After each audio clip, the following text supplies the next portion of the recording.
په دې هسپتال شې زه پرمنوجیست چار کوم. اچھا په دې هسپتال شې مرلی چې کوم هسپتال لا د فند نشولې د وجه نه چې فند نشته دوه خلک غټ متاثر شوي دي چې تکلیف ته هغه د هسپتال امپلایز دي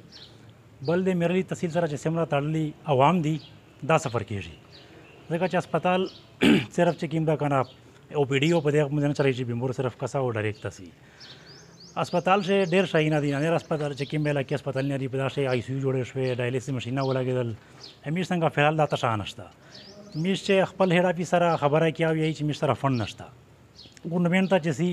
هغه وی چې دا د کنه سیک چار نه کوم مقصد چې چاته مې ورکړه راکنه نو دواړې په میون شه د خلک د مرلی عوام او د مرلی چې کوم د هسپتال چې کوم امپلایز دي دا سفر کېږي ګورنمنت نه دا میر اپیل لا چې را دا مسله دا نظر حال کو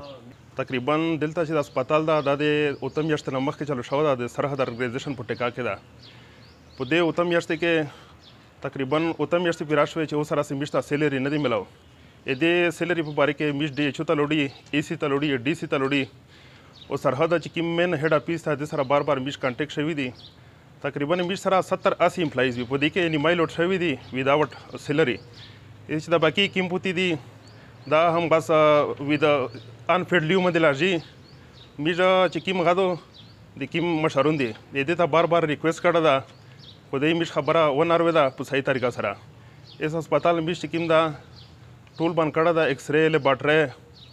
او مزید میش د کلی کوم سره مشوره شوې دو دنه بعد میش د مین ګیټ بند کوي میش مین مسله دا دو چې د هسپتال بند کول سره د علاقې ته ډېر یو تکلیف ته زر نظر چې د کیمه ادارې دی په دا هور فکر وکړو د خلکو ته مشکلات دي د خپل امپلایز چې کوم حق ته د په صحیح طریقه سره وته ورسوي میش چې کوم پندرو غلا دا